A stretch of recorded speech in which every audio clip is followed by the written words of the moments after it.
ఈ ఎన్నికల ద్వారా 21 మంది ఎమ్మెల్యేలు, 2 ఎంపీలు మన పార్టీ గెలుచుకుంది. ఎమ్మెల్సీలుగా 2 ఎన్నికయ్యారు. మరొక ఎమ్మెల్సీ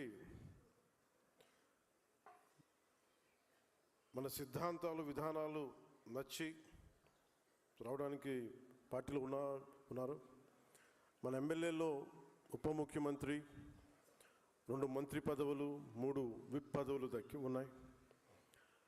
ఎన్నికల్లో పోటీ చేయడానికి సిద్ధపడిన తరుణంలో కూటమి సీట్లు సర్దుబాటులో సీటు వదులుకున్న నాగబాబు గారికి ఎమ్మెల్సీకి అవకాశం ఇచ్చాం.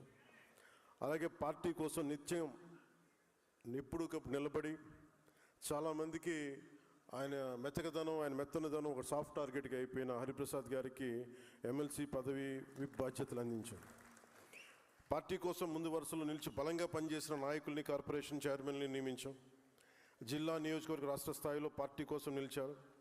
అలాగే తమ ఆలోచన, భావజాల విధానాలతో పార్టీ కోసం ఎన్నికల సమయంలో పనిచేసిన వారికి అవకాశం ఇచ్చాం. పార్టీ తీసుకున్న కార్పొరేషన్ చైర్మన్లో పదవులు, అభివృద్ధి, మౌలిక సదుపాయాల కల్పనకి సంబంధించిన వాటితో పాటు సంక్షేమానికి సంబంధించిన కార్పొరేషన్స్ కూడా తీసుకున్నాం. అలాగే మాల కార్పొరేషన్ కానీ, క్షత్రియ, అగ్నికుల క్షత్రియ, వడ్డీ కాపు, తూర్పు కాపు కార్పొరేషన్ చైర్మన్లకి మన నాయకులకి అవకాశం ఇచ్చాం. అలాగే ఒక మేజర్గా ఒకటి ఇందాక వస్తూ ఉంటే అనిపించింది, రెల్లి సంక్షేమానికి రెల్లి కార్పొరేషన్ కూడా ఏమైనా తీసుకున్నారా లేదా ఒకసారి, లేదంటే అది చాలా అవసరం. దానికి రెల్లి సామాజిక వర్గానికి మనం నిలబడాల్సిన అవసరం, దాన్ని కూడా దృష్టిలో పెట్టుకోమని నాయకులందరికీ కూడా దీన్ని తెలియజేస్తూ ఉన్నాం.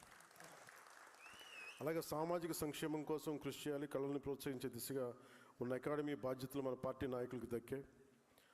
అర్బన్ డెవలప్మెంట్ పైన దృష్టి కేంద్రీకరిస్తున్నాం. అందులో భాగంగా Srikakulam, Ongole, Anantapur, Hindupur, Kakinada urban development authority చైర్మన్లుగా మన నాయకులకి అవకాశాలు పొందారు.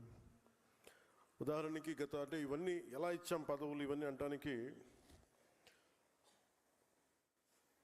ఒక పార్టీ ఈ వేదిక పైన మన వైసీపీ నుంచి వచ్చిన నాయకులు కూడా ఉన్నారు మనతో పాటు. బాలినేని గారు కానీ, బాలన్ గారికి మనస్ఫూర్తిగా, ఎందుకంటే ఒకసారి పార్టీలో జాయిన్ అయిన తర్వాత ఆయన 2 వైపుల నుంచి మాట పడాల్సి వస్తుంది. నువ్వు మా వాడి కాదని చెప్పి కొంతమంది, నువ్వు అటు వెళ్ళిపోయావు, ఇట్లా పాపం అలాంటి ఇబ్బందులు కూడా ఆయన వచ్చి మనస్ఫూర్తి. ఎందుకంటే నాకు ఆయన మీద గౌరవం ఏంటంటే, గత ప్రభుత్వం అధికారంలో ఉన్నప్పుడు కూడా